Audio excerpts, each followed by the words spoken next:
Good morning, everyone. Good morning. I am the Reverend William Levwood, affectionately known as Rev Lev. My pronouns are he and him, and I have the great privilege of being the minister here at Accotink, Unitarian Universalist Church. I'm so happy that you all decided to join us this morning.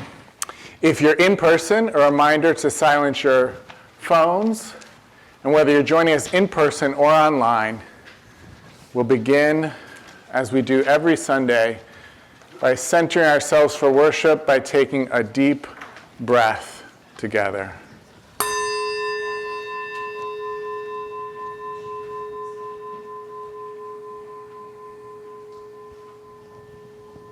We open and welcome to the ancestral people of this land, acknowledging that our church, like all of Burke, rests on the unceded territory of the Manahoac tribe of the Great Sioux Nation. We seek healing and the realization of justice with the people of this land who live on and their descendants, the present-day members of the Monacan Indian Nation, the Patawomic Indian Tribe of Virginia, and the Piscataway Indian Nation. We honor the ancestors as we move toward healing so that all together may one day know full justice.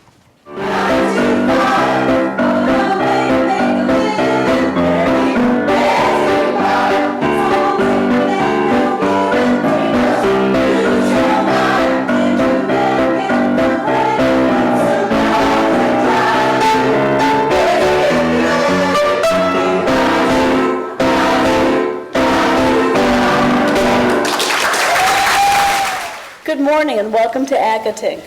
I'm Connie Diamont and I'm happy to be your worship associate today. This congregation is welcoming and an inclusive community that seeks to create a more just and compassionate world. If you're new to Accotink and would like to talk more about the church, look around. Anyone with a cross-stitch name tag is a member and can tell you more about it and would be happy to talk to you about it. How you can join us on our journey. Of course, our minister, Reverend William Levwood, a.k.a. Rev Lev, would also be more than happy to talk to you. Whether you're a longtime member or a newcomer or something in between, we encourage you to stay for our social hour immediately after the service. We're so delighted you could join us today, and welcome. We're going to start with our good news that we share each Sunday as part of our Defending Our Democracy initiative. So our first piece of good news is that starting this fall, the University of Pittsburgh will offer free tuition to eligible in-state residents.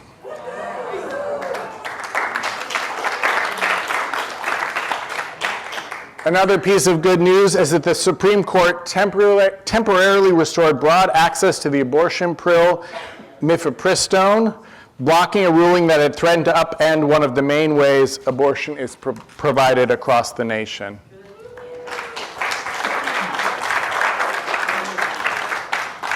And finally, in a historic breakthrough, 59 countries backed voluntary roadmaps to wean the world off of fossil fuels after a landmark climate meeting.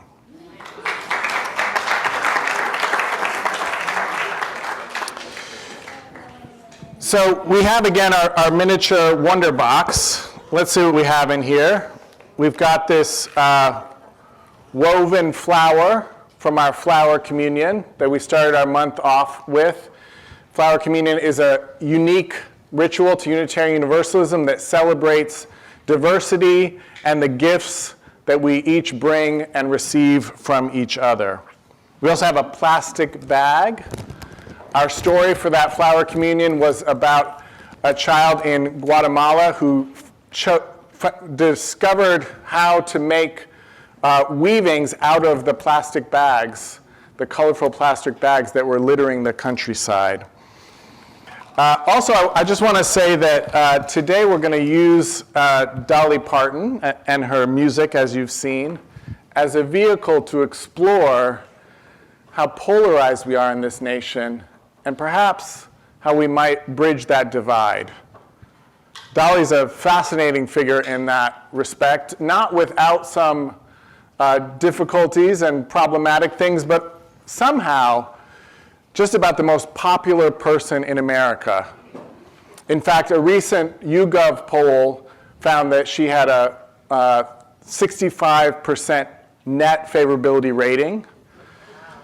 That means that 70% of people see her favorably and only 5% see her unfavorably. And then 25%, I guess, are neutral. Just for comparison, of the other people they ask about in that poll, Barack Obama was second with a 12% favorability rating. That's second. 50% of people see him favorably, but 38% see him unfavorably. So compare that. Dolly's 20 points ahead in favorability and, 33 points ahead, if I did the math right, in the few people who see her unfavorably. So she's a fascinating study, and we'll get more into that when we get to my sermon. But enough about that. Let's rise in body and spirit and say our chalice lighting words. We've been going through our 6 new values. This is the words for the value of pluralism. Please recite them with me now. Love is the power that holds us together and is at the center of our shared values. As an expression of the value of pluralism, we celebrate that we are all sacred beings, diverse in culture, experience, and theology. We covenant to learn from one another in our free and responsible search for truth and meaning. We embrace our differences and commonalities with love, curiosity, and respect. We are accountable to one another for doing the work of living our shared values through the spiritual discipline of love. Crickets sing in the fields nearby, in my Tennessee mountain home. Life is as peaceful as a baby's sigh.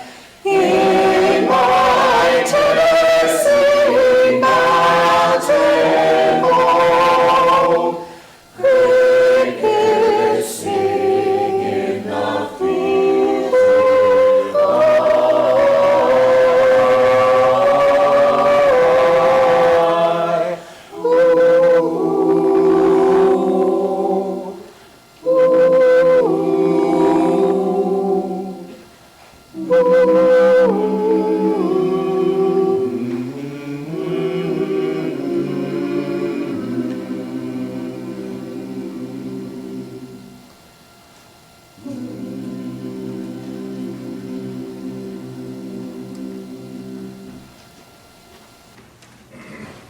I'm going to continue in a spirit of meditation.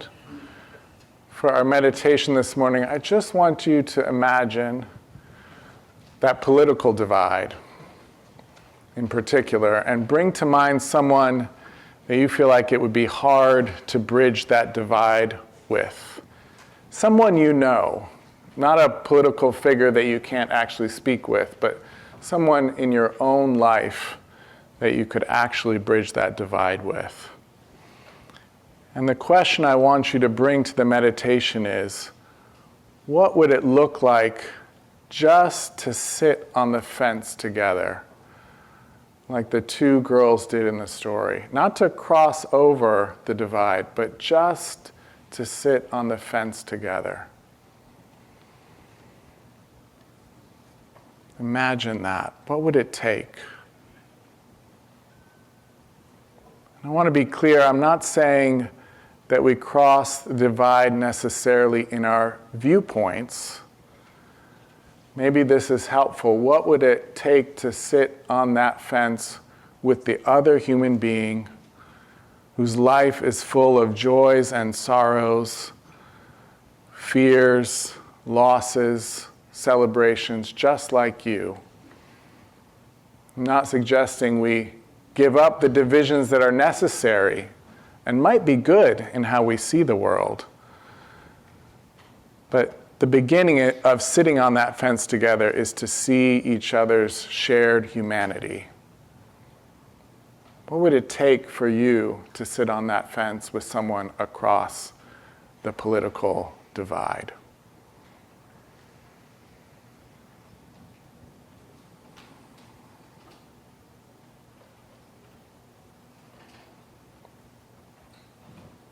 Let's take just one more breath as we bring our meditation to a close. We'll be exploring this more in the next part of the service. Our reading today is from Exodus 1:8 and from the Jewish publication on society and its translation. A new king arose over Egypt who did not know Joseph. And he said to his people, "Look, the Israelite people are much too numerous for us. Let us deal shrewdly with them so that they may not increase. Otherwise, in the event of war, they may join our enemies in fighting against us and rise from the ground." So they set taskmasters over them to oppress them with forced labor. And they built garrison cities for Pharaoh, Pithom and Ramses. But the more they were oppressed, the more they increased and spread out, so that the Egyptians came to dread the Israelites. The Egyptians ruthlessly imposed upon the Israelites the various labors that made them perform. Ruthlessly, they made life bitter for them with harsh labor at mortar and bricks, and with all sorts of tasks in the field. So this is the situation in Egypt at the beginning of the book of Exodus. But before we get to Egypt, I want to share the heart of the story told in the preceding book, the book of Genesis. A recurring theme in the book of Genesis is the story of the reconciliation of brothers. Brothers who get along just a little bit better in each generation. So Cain kills Abel. Isaac and Ishmael never know each other, but their descendants are sworn enemies. Jacob betrays his brother, stealing his birthright, but later in life, he and Esau come to an uneasy truce. And finally, Joseph is sold into slavery by his brothers, but then saves them from famine and forgives them. Now, in that first brother story, when Cain is asked about his murder by God, he replies, "Am I my brother's keeper?" Joseph is just that, his brother's keeper. Joseph saves his brothers by storing up grain from the agricultural riches of Pharaoh's empire. I'm curious, does anyone remember why Cain kills Abel? It's because they both make offerings to God. Cain, the farmer, a grain offering. Abel, the shepherd, a meat offering. And God prefers Abel's offering, the meat offering. Cain is so jealous, so angry at the unfairness, the injustice of it all, that he kills Abel. And when asked about it, the farmer, Cain, answers, "Am I my brother's keeper?" with the clear implication that no, I am not. On the other hand, Joseph, also a farmer, is his brother's keeper. Now, as we move towards the beginning of the book of Exodus, it seems that grain offering is better, more blessed than the meat offering, at least by the humans who wish to stay alive through a famine. But not necessarily more blessed by God. Joseph does seem blessed by God, at least in the end of his life. But in the original brothers story, God blesses the shepherd over the farmer. God, in the original brother story, seems to be implying that the shepherd life is better, more blessed than the farmer's. Now, last Sunday I shared from an essay by Ursula K. Le Guin that hunter-gatherers, who were mostly gatherers, made their subsistence living in only 15 hours of work a week, which left a lot of time for leisure, for freedom, one might say. Now imagine being a shepherd, saved from famine by the big government of Egypt, but no longer a shepherd, now a farmer, time-bound by the clock of the seasons and working in the fields each day from 9 to 5 or longer. Does anybody else hear Dolly singing, hear our choir singing, working 9 to 5? What a way to make a living. This conflict between farmer and shepherd goes all the way back to those first brothers, and it seems to me that the shepherd's life is much more like that gatherer's 15 hours work week, filled with a lot of time, a lot of free time, quietly watching the sheep while enjoying the beauty and the splendor of God's creation, of the great outdoors.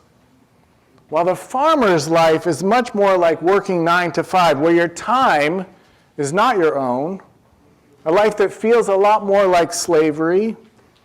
Even when it isn't slavery in the way we've come to use that word, it can still be a kind of wage slavery. I'm going to extend the farming metaphor also to the factory.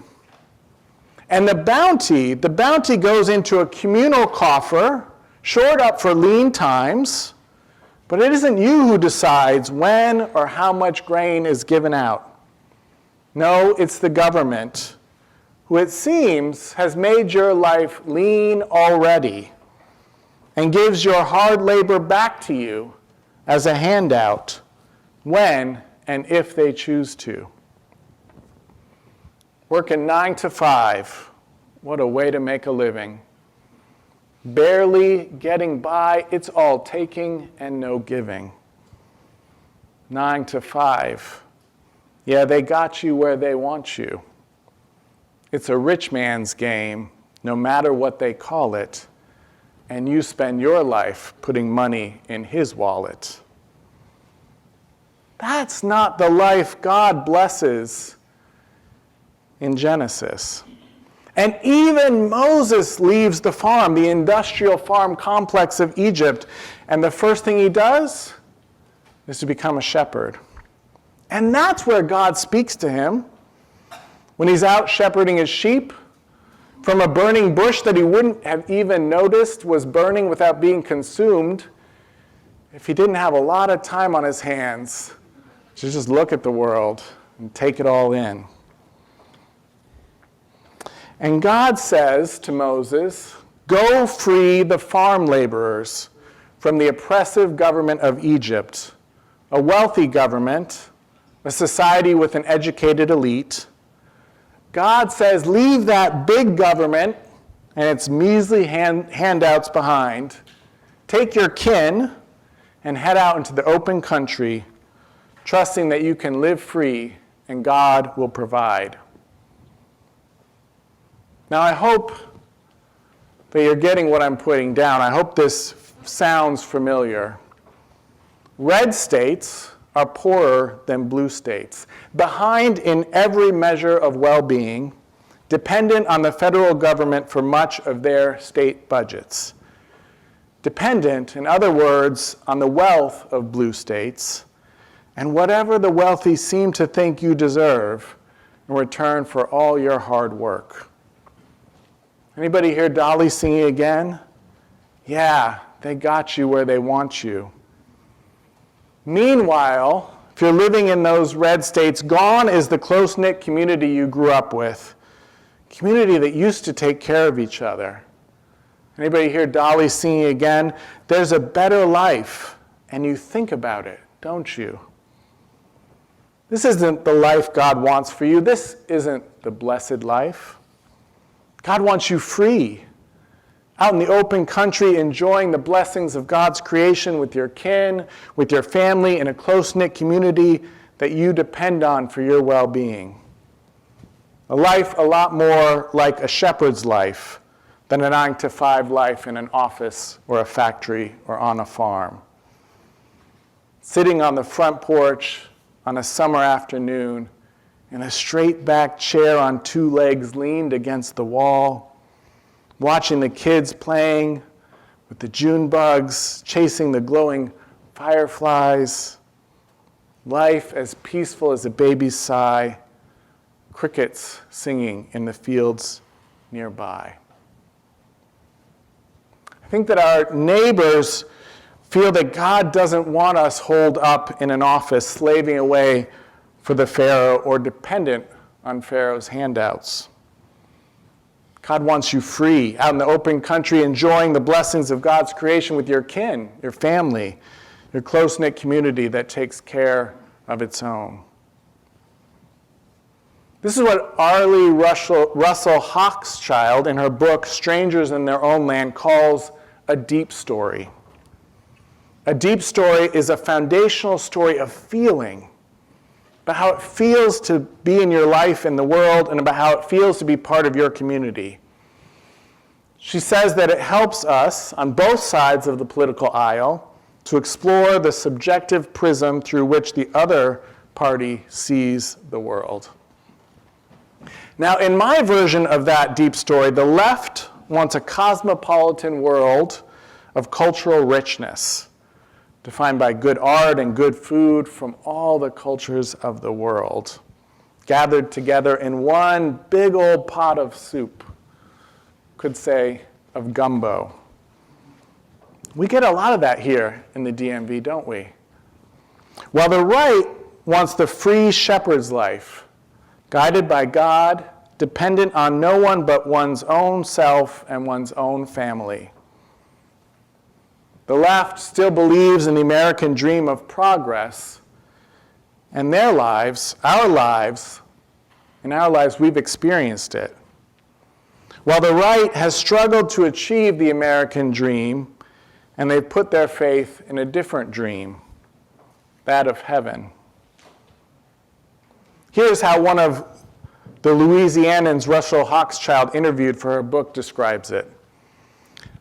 And this was 10 years ago. This book was published before Trump's first election to office in 2016. The state always seems to come down on the little guy. Take this bayou, the Louisianan continues. If your boat leaks a little gas into the water, the wardens write you up. But if companies leak thousands of gallons of it and kill all the life here, the state lets them go. I think they overregulate the bottom because it's harder to regulate the top. And from this, that Louisianan decides that it's better to put your trust in Almighty God than in what I would call the Pharaoh of the state. That same Louisianan puts it this way: we're on this earth for a limited time, but if we get our souls saved, we go to heaven. And heaven is for eternity. That's the most important thing. I'm thinking long term. I don't know if I've painted the picture of this person enough. They live in the bayou. It's been polluted, and they've lost their livelihood. They're not a winner at life. They are not getting the American dream. They've even tried to sue the oil companies, and it's not getting them anywhere. So in that situation, they look to God in heaven. It starts to seem pretty rational to do that, doesn't it? When you see it in that light. I know it's not a compelling story for most of us, but I think that's because we've achieved the American dream. I'm not saying we've achieved it and it's easier without sacrifice. Those of us who are actively parenting children are about as time poor as a person can get. The Egyptians ruthlessly imposed upon the Israelites the various labors that they made them perform. Ruthlessly, they made life bitter for them with harsh labor at mortar and bricks and with all sorts of tasks. It's not easy, it's not without sacrifice, but it's a deal that I'm willing to make so that my child can live in that cosmopolitan world and have all the choices that cosmopolitan world provides. And it's a choice I'm able to make. But that's a choice many Americans no longer have. Russell Hochschild shares that achieving the American dream has become harder, more chancy, and more restricted to a small elite. She continues, sharing that the year the dream stopped working for the 90% was 1950. If you were born before 1950, on average, the older you got, the more your income rose. If you were born after 1950, it didn't. This stalled American dream hits Americans on the right at a particularly vulnerable season of life, in their 50s, their 60s, their 70s. A time when, Arlie Russell Hochschild reminds us, a time when people often check their bucket list, take stock of their lives, and are sometimes forced to give up certain dreams of their youth.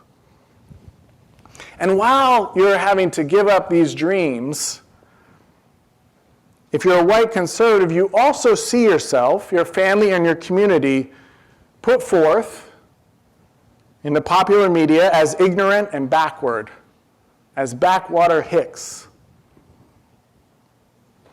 By the way, Barbara Ehrenreich, quoted in Russell Hochschild's book, points out that that idea of the rural simpleton used to be put upon rural black folks in the South. And now we put that stereotype, that same stereotype, onto conservative white people. If you're a conservative white American, you see the rising tide of atheists and the spiritual but not religious, while your faith is ridiculed. So if you're white and conservative living in a red state, you see your quality of life and the quality of life of those around you diminishing, and you see yourself portrayed as a simpleton who doesn't know up from down, while others are getting ahead, are successfully living the American dream, the highly educated elite living in blue cities, working for Pharaoh, for a corporation, or for the state, the very people who are polluting your waters and writing you up for your leaky boat, while looking down on you as a backwater hick. If this is what life feels like, if this is your deep story, maybe you want to see federal jobs cut. Maybe you want to see the Bible back in schools. Maybe you want someone to take it to the libs. Maybe you're looking for some Moses to come and take you out of Egypt, to rain plagues down upon the elite who are oppressing you, while you put your faith in family, guns, and God. Dolly's Tennessee mountain home has given way to Kid Rock's Tennessee mountaintop, where he sings, "There ain't nothing like a Tennessee mountaintop, some straight-shooting neighbors that don't name drop, with a preacher man praying for peace, but still packing a gun."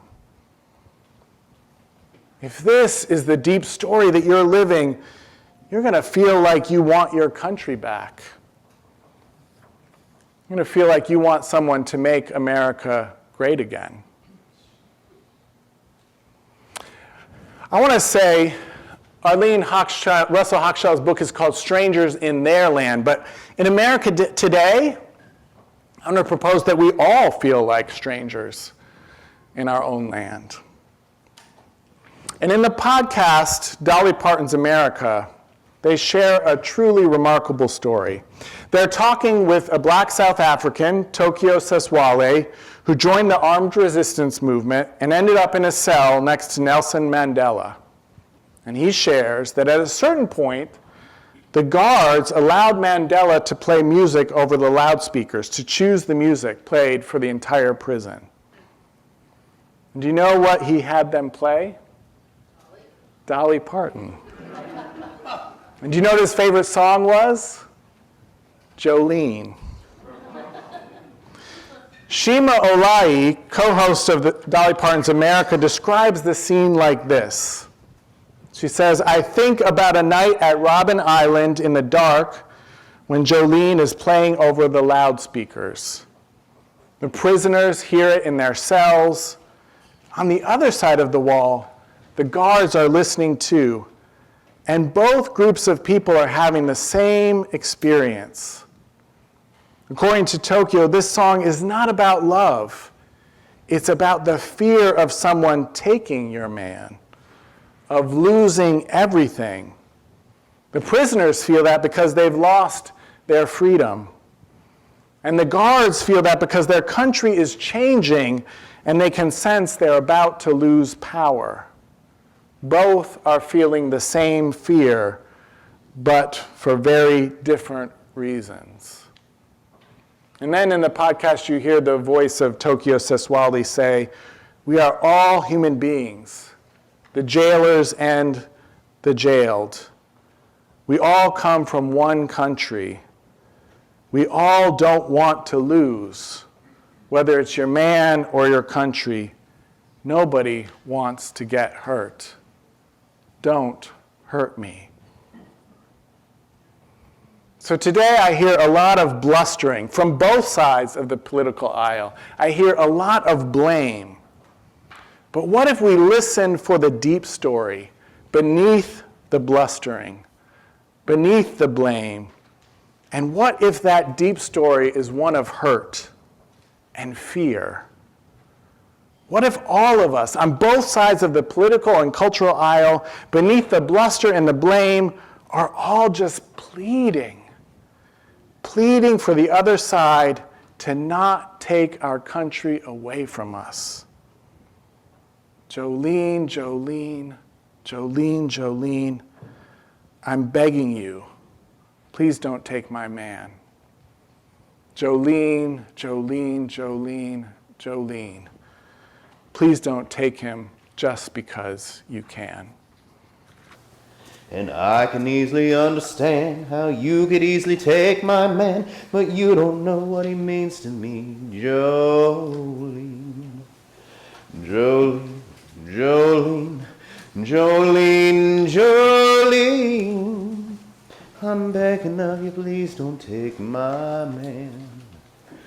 Jolene, Jolene, Jolene, Jolene, please don't take him just because you can. You can have your choice of man, but I could never love again. He's the only one for me, Jolene. I had to have this talk with you. My happiness depends on you and whatever you decide to do, Jolene. Jolene, Jolene, Jolene, Jolene, oh, I'm begging of you, please don't take my man.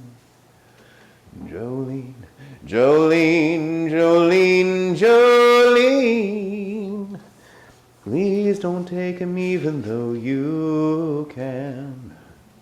Jolene, Jolene, oh, Jolene. Please rise now in body or in spirit and join me in our closing words. As we extinguish, as we extinguish our chalice, I invite you to join me now in our community blessing inspired by the words of David Bombaugh. This church is dedicated to the proposition that there is a unity beneath our diversity, and by celebrating our differences, we grow together, honoring a journey that reaches beyond time, death, and the space between the stars. We pause now in silent witness to that shared covenant. Now that we have gathered together in this welcoming and inclusive spiritual home, let us go out into the world inspired to share our values. Thank you.